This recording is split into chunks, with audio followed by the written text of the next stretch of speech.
You're standing in front of the Tower of London. It's not just some old building. It's got this heavy feeling, like the walls remember everything. For hundreds of years, people were brought here to die. Some were royalty. Others were seen as traitors or threats. Beheadings, hangings, all kinds of grim stuff happened behind those gates. Over time, the place became tied to fear more than anything else.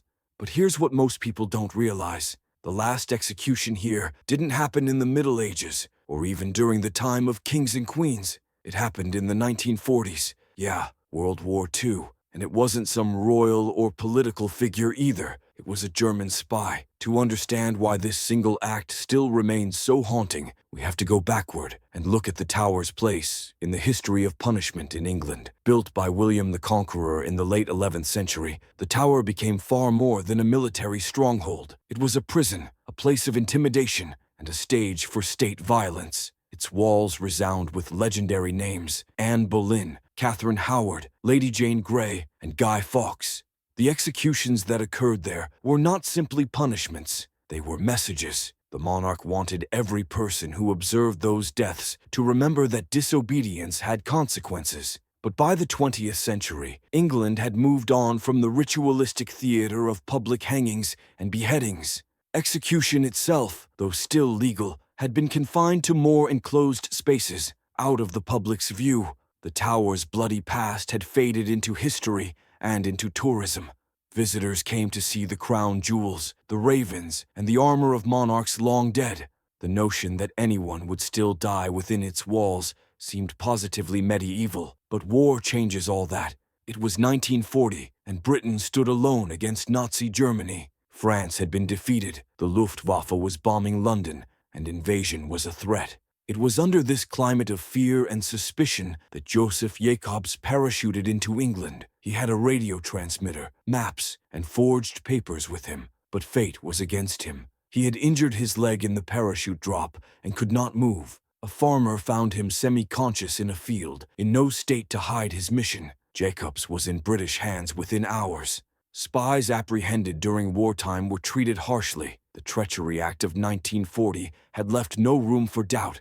Anyone assisting the enemy or attempting to spy on British soil could be executed. There would be no chance of mercy for Jakobs. He was interrogated at length, but his broken body and lack of training made him a relatively small fish in the larger spy ring. Still, Britain needed to make an example, not only to its own people, but also to enemy spies abroad, that treason wouldn't be tolerated. And so it was decided that Josef Jakobs would die in the Tower of London. The location was no coincidence. Even though centuries had passed since the last executions had been carried out within its walls, the tower's symbolism remained powerful. To hang a German spy in the very castle that had claimed rebels, traitors, and queens alike was to send a message to the world that Britain's ancient justice was still very much alive and unyielding. The execution itself was unlike the theatrical beheadings of Tudor queens or the grisly hangings of conspirators. Clinical, stark, and secretive it was. On the morning of August 15th, Jakobs was taken into the precincts of the tower and seated in a wooden chair. His leg was still in plaster from the parachute accident, and he could not stand. A white target was pinned over his heart. At 7:12 a.m., a firing squad of 8 men raised their rifles. The rifles shattered the air with a report that echoed off the tower's robust medieval walls. In that instant, history closed a door. Josef Jakobs was the final man ever to be executed at the Tower of London. What is so frightening about this tale is not so much the act, but the way it bridges centuries of violence. The tower had been synonymous with death by execution for so long. Whether it was the high-ranking nobles who lost their lives on Tower Green, or the faceless prisoners who were swallowed up in its dungeons, it had been a place where the state used death to exert power. And yet, by the 20th century, Britain had imagined itself beyond such things. Jakobs' execution was also a reminder that when nations feel threatened, they can revert to older and uglier habits. Consider, too, how different this execution was from its predecessors. The beheadings of Anne Boleyn and Lady Jane Grey were public occasions, witnessed by crowds that wept, cheered, or jeered.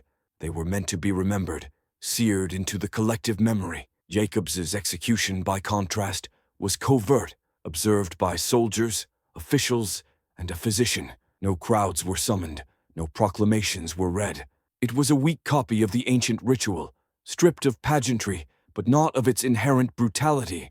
A man was killed by the state within the old stone walls, and history was quietly shut off. Jakobs himself is an elusive figure. A Luxembourg native, he had served in the German army during the First World War. By the Second World War, he was employed by the Abwehr, which was the German military intelligence agency. Unlike some of the more effective German agents infiltrated into Britain, Jakobs did not seem well suited to his task. Some historians have even implied that he was hapless rather than menacing, and was captured almost as soon as he landed due to his injury. Yet his death was not in terms of his usefulness. It was symbolic. To have saved him would have been to send the wrong message. To hang him was to show the world that espionage would be punished without hesitation. It is tempting to write off Jakobs as a footnote, a minor spy whose bad luck sealed his fate. But his execution forces us to reflect on how states balance justice, fear, and spectacle. Was his death justice, or was it, like so many deaths at the Tower before his own, a spectacle of power dressed up as law? The Tower of London is today crowded with tourists. Children laugh at the ravens, families stare at the crown jewels, and guides tell stories of Tudor intrigue. Few pause to consider that in 1941, within living memory, a man was still being executed here. It is a reminder that history is never as distant as we imagine. The stones of the tower absorbed Jakob's final moment, just as they had absorbed the cries of so many others who had gone before him. His execution also raises an unsettling question. Why does society reach for execution during a crisis? When fear holds sway, leaders seem to take comfort in the ultimate punishment.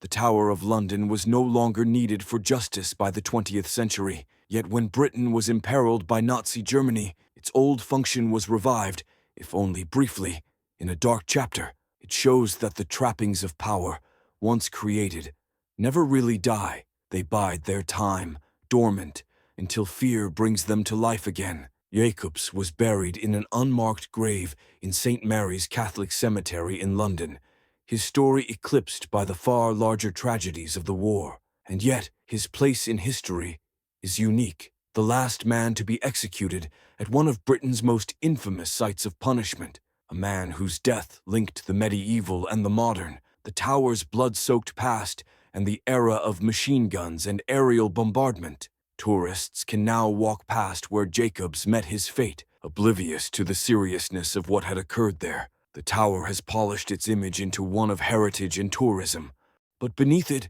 is the memory of that August morning. One cannot help but ask, should terror and war once again befall such a scale?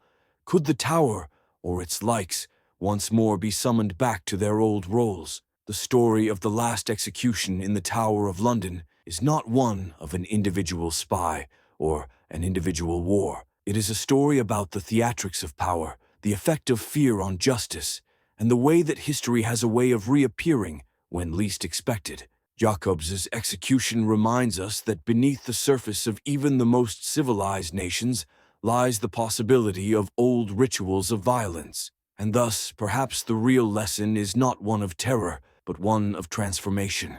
The executions at the Tower ended with Jakobs. The death penalty has since been abolished in Britain, and the Tower no longer serves as a stage for death, but as a place of memory. That change reflects a broader human endeavor, to rise above our baser impulses, to move on from punishment as spectacle, and to learn from the blood that was spilled before our eyes. Jakobs was possibly the last man to be hanged at the Tower, but the Tower itself still has a tale to tell. It is a testament to how far we've come, and how easily, in the face of terror, we might go back. And that brings us to the end of this dark but fascinating story, the final execution at the Tower of London, a place built on centuries of blood and power, closing its chapter with the shot of a firing squad in 1941. If nothing else, it reminds us how fragile the line is between history and the present. Thank you for accompanying me on this journey into the shadows of the past. Your curiosity, your attention, is what keeps history alive, not just the triumphs, but also the uncomfortable truths. If you found this story compelling, give it a like, share it with others who love history, and don't forget to subscribe so we can keep exploring together. And, as always, I appreciate you for being part of this community.